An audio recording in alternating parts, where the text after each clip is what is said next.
जय हिंद दोस्तों। आज से मैं तुम्हारे लिए एक नया सीरीज स्टार्ट कर रहा हूं, अंडरस्टैंडिंग द ब्रिटिश एक्ट्स। क्या है ये अंडरस्टैंडिंग द ब्रिटिश एक्ट?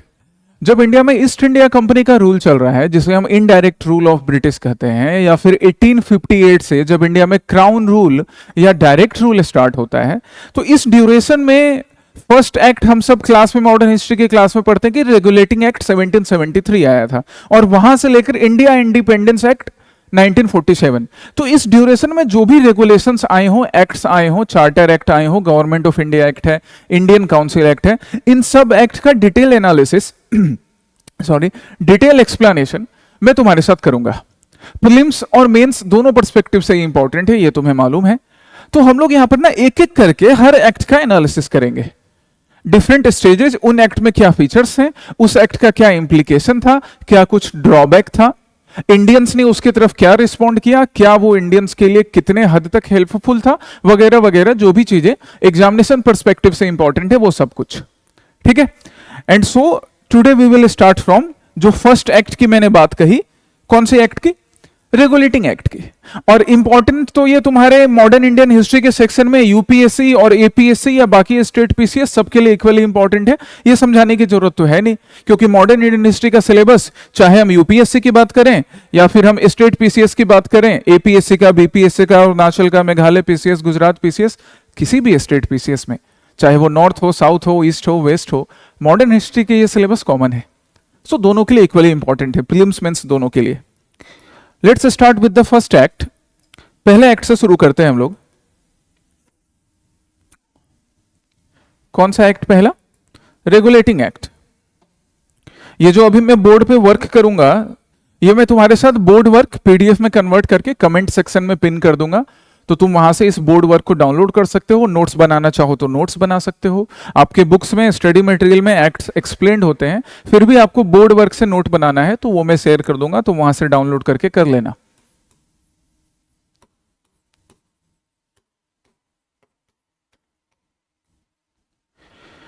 तो जो फर्स्ट एक्ट हम लोग स्टार्ट करेंगे, दैट इज रेगुलेटिंग एक्ट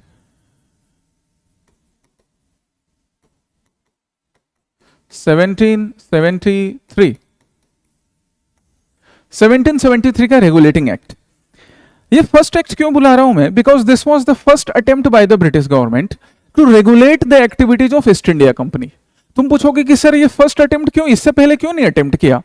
तो इससे पहले अटेम्प्ट नहीं करने के पीछे, या फिर एक जेन्युइन सब्सटेंसिव अटेम्प्ट नहीं करने के पीछे रीजन क्या है कि 1765 में ईस्ट इंडिया कंपनी को क्या हुआ था? 1765 में, इसके बैकग्राउंड पे पीछे आओ, इसके बैकग्राउंड को अगर हम डिस्कस करें तो बैकग्राउंड में हमें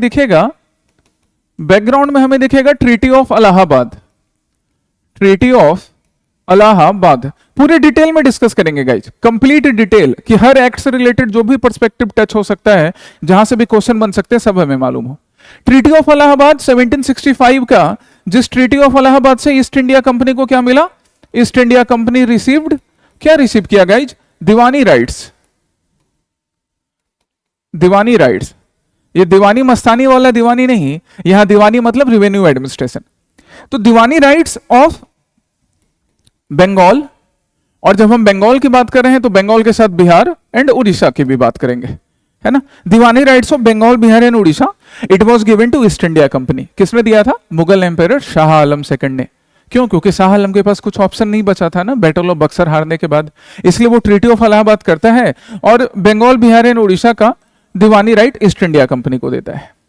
अब एडमिनिस्ट्रेशन का एक और पार्ट रहता है। कौन सा पार्ट? तो वो दूसरा पार्ट था एडमिनिस्ट्रेशन का। एक पार्ट तो एडमिनिस्ट्रेशन में हो गया दीवानी, एक main part education, local governance, health, ये सारी चीजें एडमिनिस्ट्रेशन में इंपॉर्टेंट रोल प्ले करते हैं, लेकिन ब्रिटिश के लिए नहीं इंपॉर्टेंट रोल प्ले करते थे, उनको तो पैसे से मतलब था। लेकिन एडमिनिस्ट्रेशन का एक और इंपॉर्टेंट पार्ट होता है लॉ एंड ऑर्डर मेंटेन करना, क्योंकि अगर law and order properly maintain नहीं है तो पैसा भी जनरेट नहीं होगा। इसलिए एडमिनिस्ट्रेशन का ये जो दूसरा पार्ट है, जिसकी तरफ ब्रिटिश ने शुरू में ध्यान नहीं दिया, कौन सा पार्ट? निजामत फंक्शन या फौजदारी फंक्शन, मतलब लॉ एंड ऑर्डर मेंटेन करना। अब बिहार, बंगाल और उड़ीसा में दीवानी मतलब रिवेन्यू कलेक्शन तो ईस्ट इंडिया कंपनी को मिल गया है, लेकिन लॉ एंड ऑर्डर अभी भी किसके हाथ में है? Law and order still in the hands of, किसके हाथ में बताओ जरा? नवाब एंड डेप्यूटी नवाब, जो मतलब बिहार का डेप्यूटी नवाब होगा उसके हाथ में। क्यों ऐसा किया? ये मैंने तुमको मॉडर्न हिस्ट्री के क्लासेस में एक्सप्लेन किया है ना। बताओ मुझे कमेंट कर कर कि ईस्ट इंडिया कंपनी ने निजामत फंक्शन क्यों नहीं मांगा, सिर्फ दीवानी फंक्शन क्यों मांगा? और कौन था पर्सन यहां पे ट्रीटी ऑफ इलाहाबाद साइन करने वाला ईस्ट इंडिया कंपनी की तरफ से? ये बंदा ना, रॉबर्ट क्लाइव, यही था। क्यों नहीं मांगा इसने, तुम बताओ मुझे एक बार। जब ट्रीटी ऑफ इलाहाबाद से बिहार, बंगाल एंड उड़ीसा का दीवानी राइट्स ईस्ट इंडिया कंपनी को मिल गया, तो पैसा ही पैसा था, पैसा ही पैसा था। तो ईस्ट इंडिया कंपनी के जितने भी ऑफिशियल्स थे, इंक्लूडिंग हमारे भाई साहब ये रॉबर्ट क्लाइव, इन्होंने खूब पैसा कमाया, खूब पैसा बनाया, पैसा ही पैसा बना रहे थे। लेकिन ये जो पैसा बना रहे थे ना, इसमें करप्शन काफी था। बंगाल के लोग सफर कर ही रहे हैं। क्यों बंगाल के लोग सफर करेंगे? क्योंकि निजामत फौजदारी अभी भी नवाब और डिप्यूटी नवाब के पास है। ईस्ट इंडिया कंपनी कभी कभी इस रोल को परफॉर्म करती थी, लेकिन उसके लिए भी रिटर्न में पैसा मांगती थी। मतलब निजामत फंक्शन पूरी तरह से बर्बाद हो रहा है। सफर कौन करेगा? लोग करेंगे। और इसको डुअल गवर्नमेंट बुला सकते हैं ना, डुअल गवर्नमेंट। इसलिए कहा जाता है कि treaty of Allahabad was a beginning of dual government. क्यों डुअल गवर्नमेंट? क्योंकि दीवानी अलग, निजामत अलग अलग हाथों में। अब इस डुअल गवर्नमेंट की वजह से पब्लिक परेशान है, करप्शन हो रहा है, पैसा कमा रहे ईस्ट इंडिया कंपनी के ऑफिशियल्स, परेशान है इंडिया की जनता। लेकिन इससे ब्रिटिश पार्लियामेंट को भी परेशानी थी। ईस्ट इंडिया कंपनी ने ब्रिटिश गवर्नमेंट से काफी पैसा उधार पे लेकर रखा था, लोन लेकर रखा था। इंडिया से पैसा निकल तो रहा था, पर वो ब्रिटिश गवर्नमेंट के बैंक में नहीं, इनके प्राइवेट बैंक्स में या इनके खजानों में भरा जा रहा था। जैसे रॉबर्ट क्लाइव, इसके ऊपर बड़ा करप्शन का केस चलता है। याद रखना, रॉबर्ट क्लाइव जो है ना, Robert Clive, famous Robert Clive, battle of Buxar जीतने वाला, कार्नेटिक वॉर्स जीतने वाला Robert Clive. Robert Clive was the governor general, governor general नहीं, गवर्नर जिसने सुसाइड कर लिया। क्यों सुसाइड किया? उस सुसाइड के पीछे रीजन करप्शन भी था, इसके ऊपर करप्शन चार्जेस लगे थे, और कुछ इसके अपने पर्सनल प्रॉब्लम भी होंगे। ओपीएम की बुरी आदत इसको लगी थी। He was addicted to opium, he was addicted to opium. काफी बुरी लत लगी हुई थी इसे ओपीएम की, और पर्सनल रीजन अपने कुछ रहे होंगे जिसके वजह से ये परेशान चल रहा था। बट हम तो यहाँ करप्शन चार्जेस से कंसर्न्ड है कि इसके ऊपर करप्शन चार्जेस चल रहे हैं रॉबर्ट क्लाइव के ऊपर। 1765 से लेकर 1765 जब ट्रीटी ऑफ इलाहाबाद होता है, एंड 1773 जब रेगुलेटिंग एक्ट आता है, इस बीच काफी करप्शन हुआ, खूब पैसा बनाया इन लोगों ने। और ब्रिटिश पार्लियामेंट इस करप्शन को ऑब्जर्व कर रही है कि करप्शन हो रहा है, पैसा इंडिया से निकाला जा रहा है, लेकिन पैसा हमारे तक तो पहुंच ही नहीं रहा है, ब्रिटिश गवर्नमेंट तक। जब गवर्नमेंट तक नहीं पहुंच रहा है, तो ये रॉबर्ट क्लाइव और बाकी ईस्ट इंडिया कंपनी के ऑफिशियल्स पैसा बना रहे हैं, इसको रोकना होगा। अब इस चीज को रोकने के लिए, ईस्ट इंडिया कंपनी की एक्टिविटीज को रेगुलेट करने के लिए कौन सा एक्ट लेकर आएंगे? Regulating act. बैकग्राउंड क्लियर हो गया आपका? Come to the regulating act. Regulating act 1773। तो इसका मेन पर्पस तो हो गया to regulate the activities of east India company. East India company की एक्टिविटीज को रेगुलेट करने के लिए पहला ऐसा अटेम्प्ट था, फर्स्ट सच अटेम्प्ट, और फर्स्ट सच सीरियस अटेम्प्ट भी बोल सकते हो। हालांकि इसके भी अपने ड्रॉबैक्स हैं, बट फिर भी एक सीरियस अटेम्प्ट था जो ब्रिटिश पार्लियामेंट ने किया। So British parliament tried to regulate the activities of east India company in India. India में ईस्ट इंडिया कंपनी की एक्टिविटीज को रेगुलेट करने के लिए। अब रेगुलेट करने के लिए क्या क्या स्टेप्स लिए थे ब्रिटिश पार्लियामेंट ने, तो वो हम फीचर्स में देखते हैं। Features of regulating act 1773। क्या क्या फीचर? तो सबसे पहले ये फीचर देखो, अभी इनको क्या मिला हुआ है? बंगाल, जहां पर सबसे ज्यादा करप्शन था बंगाल में। और इसके अलावा इनके दो और इंपॉर्टेंट प्रेसिडेंसी थे, बॉम्बे एंड मद्रास, ये दोनों क्या है? Other two presidencies,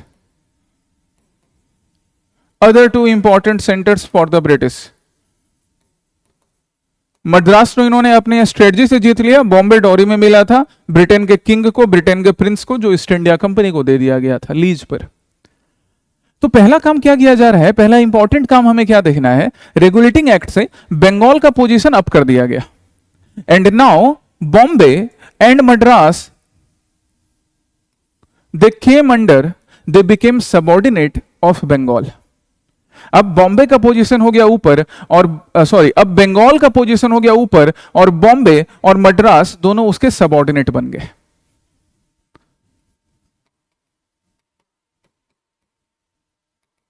its position became important, superior, senior, जिस भी तरह से बुलाओ, over the other two presidencies which became क्या बन गए? subordinate।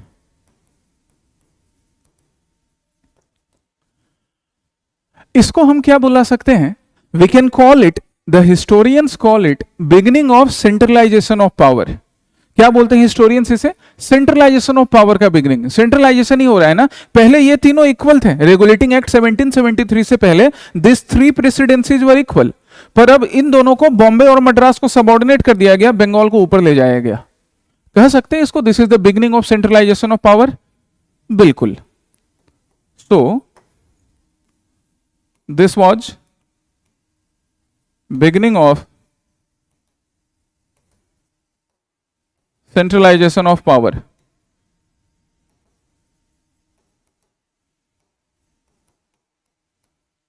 ध्यान देना इन सब टर्म्स पे, यहां से क्वेश्चंस बनते हैं, ये सब बड़े इंपॉर्टेंट स्टेटमेंट्स हैं।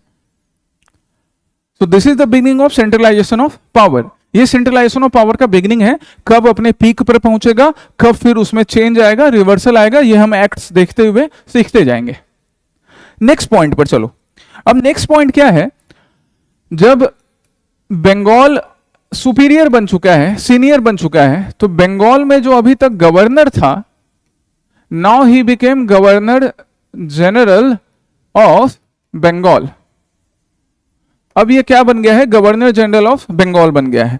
कौन है हमारा first governor general of Bengal? Warren Hastings. इसके ऊपर भी करप्शन के चार्जेस चले थे। करप्शन कम नहीं होने वाला है। आज जो करप्शन से इंडियन गवर्नमेंट परेशान है, हम इंडियंस परेशान है कि सरकारी ऑफिसेस में करप्शन है। तुम लोग करप्शन मत करना कम से कम ऑफिस में जाकर, बाबू बनने के बाद। तो ये बाबू कल्चर ब्रिटिश के ही देन है, तब भी करप्शन चलता था। रॉबर्ट क्लाइव के ऊपर करप्शन चला, इतना परेशान था कि उसने तो सुसाइड कर लिया। वॉरेन हेस्टिंग पे भी करप्शन चलेगा, हालांकि ये बच जाएगा, मैनेज कर लेता है। ये मैनेज करना भी ये ब्रिटिशर्स ने सिखा दिया करप्शन चार्जेस से। खैर उस पर बाद में आएंगे, फिलहाल तो ये बन रहा है first governor general of Bengal. Centralization की हम बात कर रहे थे, तो नेक्स्ट फीचर फिर क्या हो जाएगा? नाउ अब बंगाल ऊपर आ चुका है और उसके अंदर कौन से आ चुके हैं? दोनों प्रेसिडेंसीज। कौन कौन सी प्रेसिडेंसीज? बॉम्बे एंड मद्रास। तो जब बॉम्बे और मद्रास बंगाल के नीचे आ चुके हैं और हमारा governor of Bengal governor general of Bengal बन गया है, तो ये अकेले कैसे काम करेगा? इसको काम करने के लिए कुछ और लोगों की हेल्प की जरूरत होगी ना, सपोर्ट की जरूरत होगी। सो इसके लिए और क्या बनाया गया? Governor generals executive council of 4 members. 4 लोगों का एक एग्जीक्यूटिव काउंसिल बनाया गया।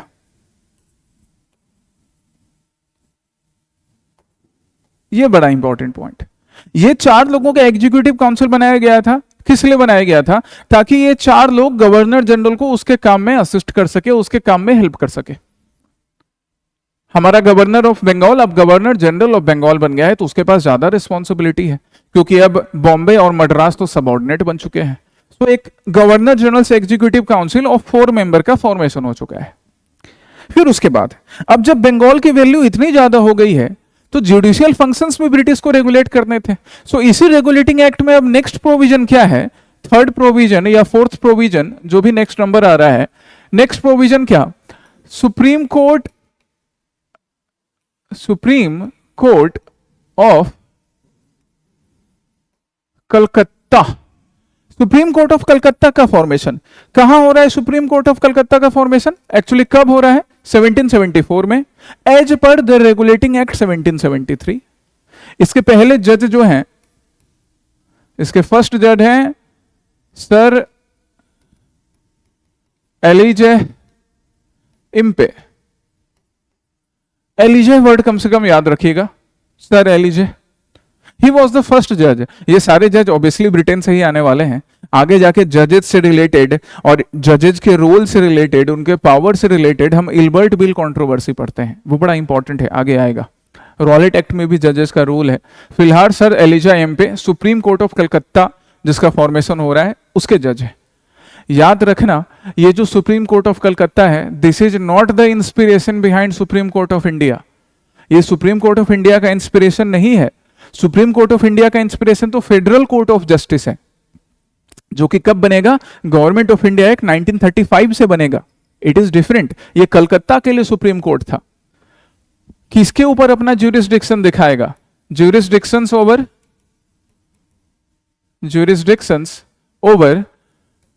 ब्रिटिश सब्जेक्ट्स, मतलब जो ईस्ट इंडिया कंपनी के ऑफिशियल्स हैं उनके ऊपर। शुरू में इनिशियली इंडियन सब्जेक्ट्स पे जुडिशियल पावर नहीं थे, ये भी पॉइंट याद रखिए। इनिशियली नो जुडिशियल अथॉरिटी, हालांकि इसको सही कर लिया जाएगा तुरंत ही, बट शुरू में नहीं थे। ओवर इंडियंस, इंडियन या इंडियन नेटिव्स, शुरू में इंडियंस के ऊपर जुडिशियल पावर नहीं है। नेक्स्ट फिर क्या? अब रेगुलेटिंग एक्ट के through British parliament east India company की एक्टिविटीज को रेगुलेट कर रहा है। तो ब्रिटिश पार्लियामेंट ने अब ईस्ट इंडिया कंपनी के ऑफिशियल्स को बोला कि देखो तुम लोगों ने बहुत करप्शन मचाया है, इंडिया में लोग परेशान हो रहे हैं, उससे हमको मतलब नहीं है, लेकिन हमारे पास पैसा नहीं आ रहा है। आज के बाद से कोई भी ईस्ट इंडिया कंपनी का ऑफिशियल्स कोई प्राइवेट ट्रेड नहीं करेगा, कोई गिफ्ट नहीं लेगा, मिठाई खाने के लिए पैसा नहीं लेगा, मिठाई का डब्बा नहीं लेगा। No private trade gift for any official of the east India company.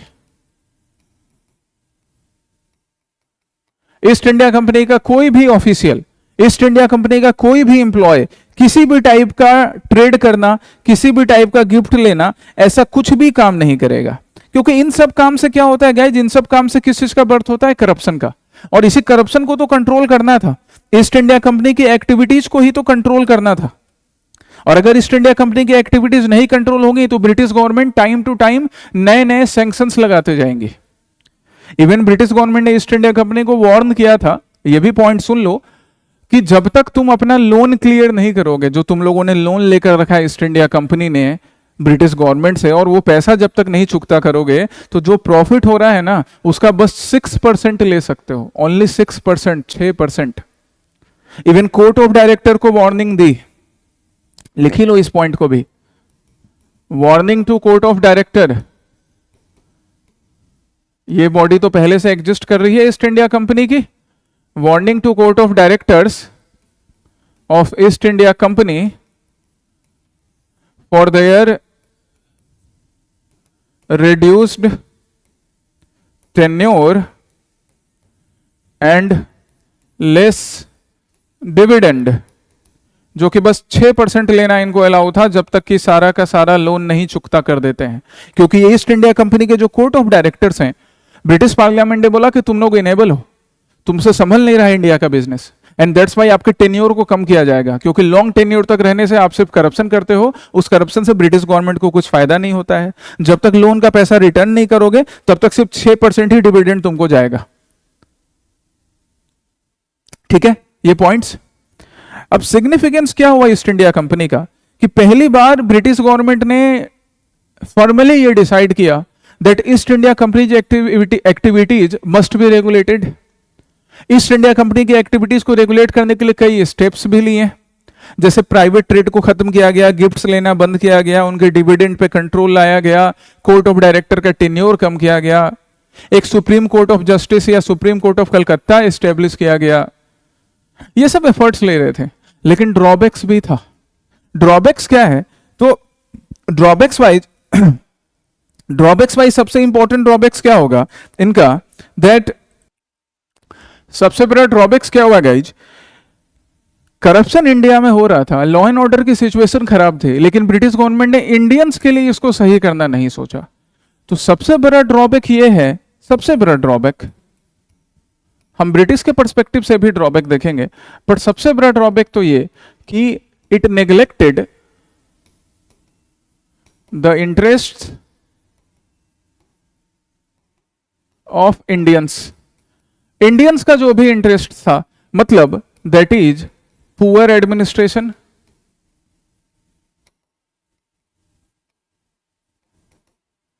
Poor administration क्यों? क्योंकि जो नवाब है, डिप्यूटी नवाब है, वो किसी काम के तो है नहीं, पावर भी उनके हाथ में एक्चुअली था नहीं, और जिनके हाथ में पावर है ईस्ट इंडिया कंपनी के पास, वो रिस्पॉन्सिबिलिटी नहीं निभाते हैं। एक बड़ा अच्छा टर्म यूज किया जाता था, याद रखो इस फ्रेज को ऐसे याद रखो, nawab and his deputies were like having responsibilities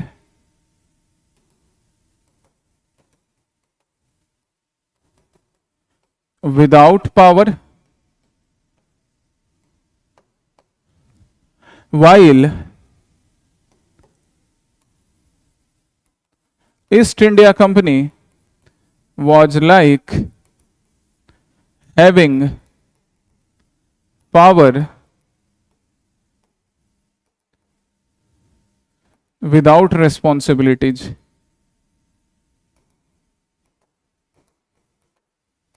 ये फ्रेज यूज किया जाता था, और कितना सही है ना बंगाल के लिए, कि नवाब और डिप्यूटी जिनके पास पावर नहीं है लेकिन रिस्पॉन्सिबिलिटी उनके पास थी लॉ एंड ऑर्डर मेंटेन करने की, और ईस्ट इंडिया कंपनी जिनके पास पावर है उसके पास रिस्पॉन्सिबिलिटी नहीं थी। तो सफर कौन कर रहा है? इंडियंस। लेकिन उन्हीं के इंटरेस्ट को इग्नोर कर दिया गया है। रेगुलेटिंग एक्ट में कहीं पर भी इंडियन इंटरेस्ट को एड्रेस करने की कोशिश नहीं की गई। सो एक बड़ा ड्रॉबैक। दूसरा ड्रॉबैक क्या? दूसरा ड्रॉबैक ये निकल कर आया कि ड्यू टू सेंट्रलाइजेशन की जो टेंडेंसी स्टार्ट की गई, so due to centralization tendency, जो बॉम्बे प्रेसिडेंसी है, जो मद्रास प्रेसिडेंसी है, मतलब जो बाकी जो लोकल यूनिट थे, उन लोकल यूनिट में करप्शन का जो प्रॉब्लम है वो प्रॉब्लम और बढ़ेगा, उनके लेजिस्लेशन मेकिंग पावर्स कम हो जाएंगे। It means the problem persisting in Bombay and Madras could not be addressed. Bombay and Madras में भी तो करप्शन चल रहा था, सिर्फ बंगाल में नहीं, उसको एड्रेस किया नहीं इन्होंने अच्छे से। Due to centralisation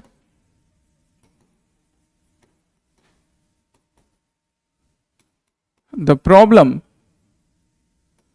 in Bombay and Madras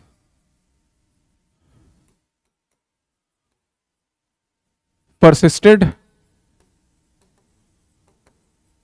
even these local centers lost their relevance।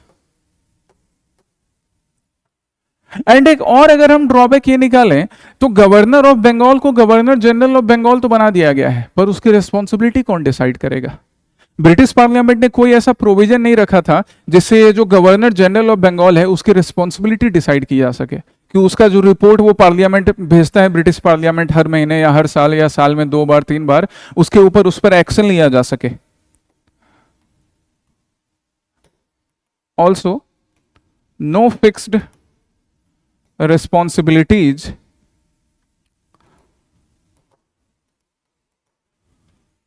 for Governor General of Bengal। इसलिए वॉरेन हेस्टिंग ने भी खूब करप्शन मचाया। Even there was no clear division between power of governor general of Bengal and the supreme court. ये भी एक drawback लिख लो, ये भी एक ड्रॉबैक लिख लो। Also, no clear division of power,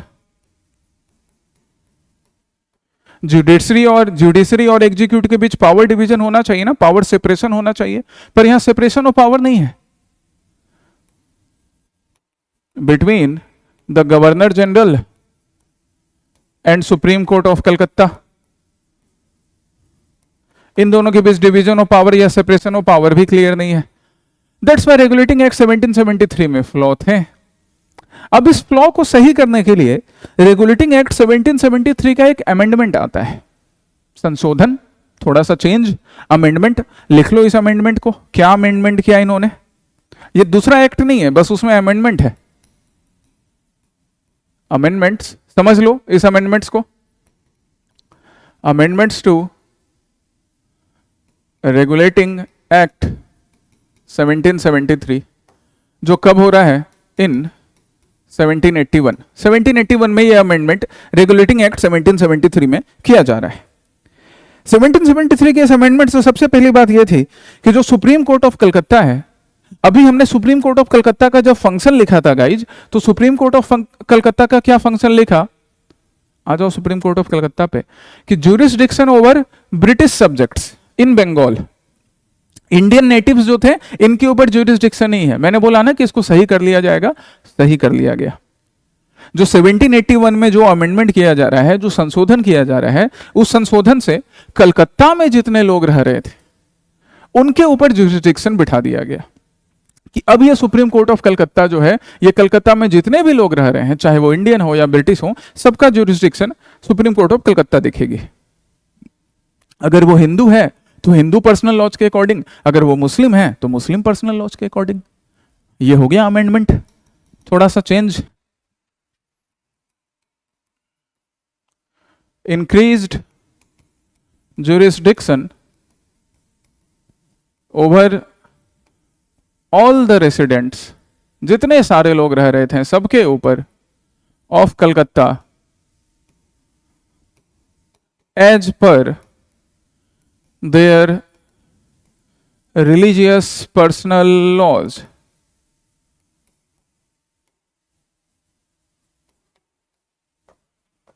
उनके रिलीजियस पर्सनल लॉज के अकॉर्डिंग इनके ऊपर ज्यूरिसडिक्शन बिठा दिया गया। सेपरेशन ऑफ पावर की बात कर रहे थे कि सेपरेशन ऑफ पावर नहीं है, तो सेपरेशन ऑफ पावर लाया गया। गवर्नर जनरल ऑफ बंगाल को बोला गया कि गवर्नर जनरल ऑफ बंगाल अपनी ऑफिशियल कैपेसिटी में जो भी काम करेगा, सुप्रीम कोर्ट ऑफ कलकत्ता का उसके ऊपर कोई ज्यूरिसडिक्शन नहीं होगा। इसके वजह से भी करप्शन होंगे, क्योंकि अब सुप्रीम कोर्ट ऑफ कलकत्ता उन ऑफिशियल एक्ट्स को नहीं देख सकता था। एक्चुअली पहले डिफरेंसेस थे, पहले ये चीज क्लियर ही नहीं था, अब ये क्लियर कर दिया गया, तो सुप्रीम कोर्ट ऑफ कलकत्ता उनके ऑफिशियल एक्ट्स को नहीं देख रहा है। इवन जो भी रेवेन्यू से रिलेटेड वर्क होते थे, चाहे वो गवर्नर जनरल ऑफ बंगाल का वर्क है, चाहे वो बाकी ईस्ट इंडिया कंपनी के ऑफिशियल्स का वर्क है, सुप्रीम कोर्ट ऑफ कलकत्ता अब उन रेवेन्यू रिलेटेड वर्क्स को, ऑफिशियल वर्क्स को नहीं ज्यूरिसडिक्शन में आता था। इसमें फ्लॉ है, बट ये एक अमेंडमेंट किया गया था ताकि सेपरेशन ऑफ पावर किया जा सके, पावर अलग अलग सेपरेट किया जा सके। No jurisdiction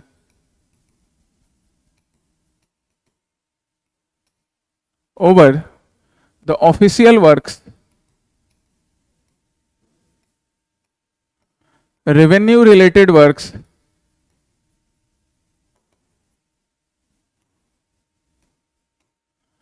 of governor general, वही governor general of Bengal and his officials. No jurisdiction of supreme court of Calcutta, यहां पे ये ऐड कर लीजिए। No jurisdiction of supreme court of Calcutta over the official works और the revenue related works of governor general and his officials. मतलब उसका जो official है, उसके जो एम्प्लॉय हैं एंड गवर्नर जनरल, उसके रेवेन्यू रिलेटेड ऑफिशियल वर्क्स पे अब सुप्रीम कोर्ट ऑफ कलकत्ता का कोई ज्यूरिसडिक्शन नहीं रहेगा। तुम बोलोगे कि सर ऐसे तो करप्शन और बढ़ेगा, तो बिल्कुल और बढ़ेगा, तभी तो वॉरेन हेस्टिंग के ऊपर भी करप्शन के चार्जेस चले थे। लेकिन इससे कम से कम सेपरेशन ऑफ पावर तो हुआ। सेपरेशन ऑफ पावर होने की वजह से अब सुप्रीम कोर्ट ऑफ कलकत्ता और गवर्नर जनरल एक दूसरे में आपस में लड़ते नहीं थे। आपस में लड़ते नहीं थे, तो ब्रिटिश पार्लियामेंट को लगा कि ये जो अमेंडमेंट 71 में कर रहे हैं, इससे थोड़ा बहुत कुछ इंप्रूवमेंट हो सकता है। बट हुआ क्या, हुआ ये कि रेगुलेटिंग एक्ट में इतने सारे फ्लॉ थे, जैसे एक फ्लॉ तुमको यहां दिख रहा है, इंडियन इंटरेस्ट को इग्नोर किया गया था, उसका कोई अमेंडमेंट नहीं हो रहा है। But supreme court of Calcutta अब इंडियन सिटीजन्स को भी जो कलकत्ता में रह रहे हैं उनके ऊपर ज्यूरिसडिक्शन कर रही थी, बस यही हुआ था। तो इतने सारे फ्लॉ होने के वजह से रेगुलेटिंग एक्ट 1773 या उसका अमेंडमेंट 1781 का ज्यादा इफेक्टिव नहीं साबित हुआ। जब ज्यादा इफेक्टिव नहीं साबित हुआ तो फिर इसके फ्लॉज को रिमूव करने के लिए एक नया एक्ट लेकर ब्रिटिश पार्लियामेंट आती है, जिसको हम बुलाते हैं Pitt's India act 1784। So next class में अब हम लोग क्या पढ़ेंगे, पिट्स इंडिया एक्ट 1784। इस तरह से प्रॉपरली हर एक डिटेल को देखते हुए हर एक्ट को, रेगुलेटिंग एक्ट से लेकर इंडिया इंडिपेंडेंस एक्ट तक हमें करना है। Okay, all the very best, जय हिंद।